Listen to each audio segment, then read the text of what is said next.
Olá pessoal, tudo bem? Tudo certo? Tudo ok por aí? Os cristãos desconhecem a teologia judaica e é por isso que inventam histórias que não são bíblicas. Satanás, o diabo, não são histórias bíblicas. Lúcifer não são entidades reais, não de acordo com a teologia judaica. Deixa eu explicar isso primeiro, criando um contexto sobre Satanás. Anjos não têm nomes. Eles são chamados pelo nome da missão para o qual são enviados. Se um anjo é enviado para curar, então o nome dele é Rafael. Isso quer dizer Deus cura. Miguel, quem é como Deus? Gabriel, Deus é minha força, e assim por diante. Além disso, o nome arcanjo não existe na Bíblia. É uma invenção grega e não é encontrado em nenhum lugar da Bíblia judaica, na Taná. A palavra hebraica Satanás tem três letras: Shin, Tet e Nun.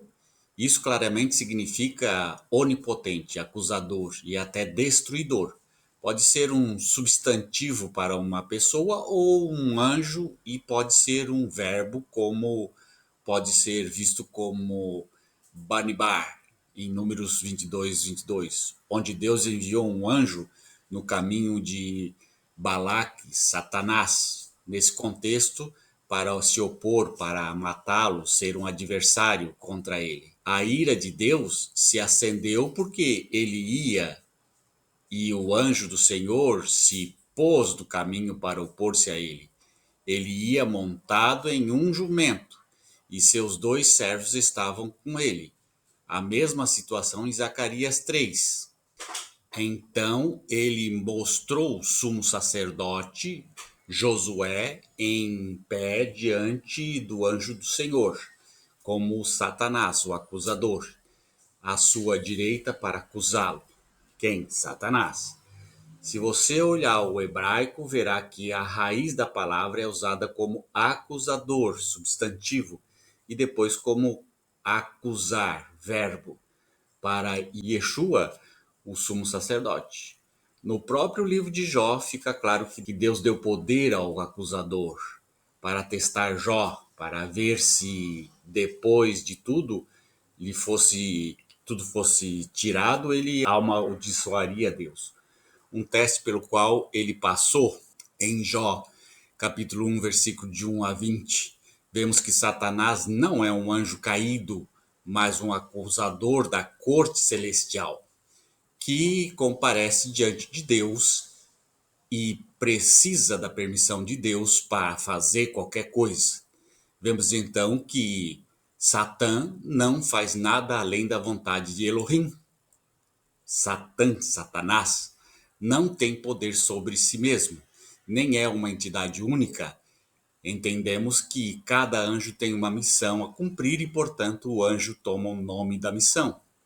O mal que opera dentro de cada alma humana, o Yetzer Hara, é precisamente o que desempenha o papel de promotor contra a pessoa, o Satanás, que é, em última análise, a força maligna que destrói a vida, o Malak HaMavet.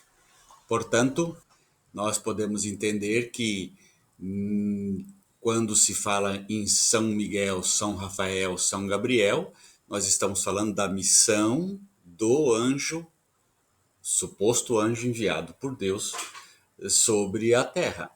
Não é o nome próprio do anjo.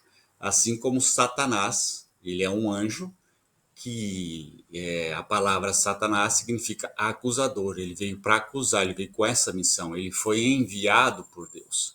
E aí nós podemos pensar, poxa vida, mas Satanás é enviado por Deus? Como assim? É, na Bíblia você vai ver que Satanás é enviado por Deus.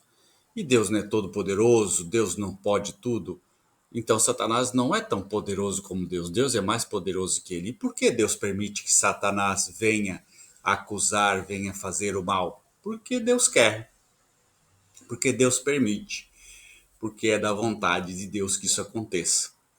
E aí? É um Deus misericordioso, bondoso?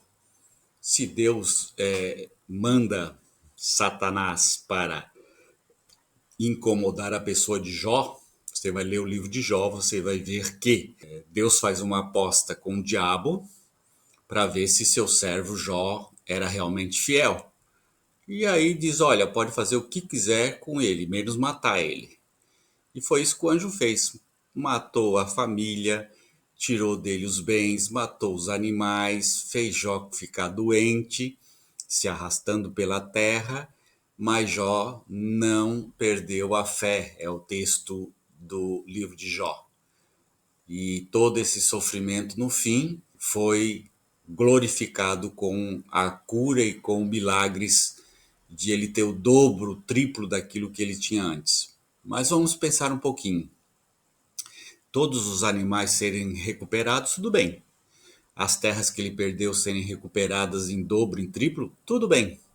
Mas os filhos, a esposa, que foram assassinados, que morreram de doenças, como ele vai recuperar esse laço emocional que ele tinha com essas pessoas? Por que essa necessidade de Deus testar o ser humano como se ele fosse um cobaia para simplesmente justificar para o diabo que o homem amava mais a Deus do que ao diabo? Que Deus, que tolice é essa? Que sentido faz isso para você? Deus quer saber se você gosta dele e diz assim, Satanás, vai lá e faz o que você quiser com essa pessoa aí. E ele vai ter que até o final dizer que me ama e que tem fé em mim. Você quer fazer essa aposta? E foi isso que Deus fez. O que você acha se Deus fizesse essa aposta com você? Tira tua mãe, teu filho, tuas coisas, tudo que você tem, deixa você sem nada, se ferra. A sua esposa, e depois ele dá em dobro outra esposa, outros filhos. Como é que você se sentiria se fosse você? Isso parece coisa de um Deus justo, bom, fraterno, onipotente, onipresente, onisciente, misericordioso? Tem alguma coisa aí que parece contraditório.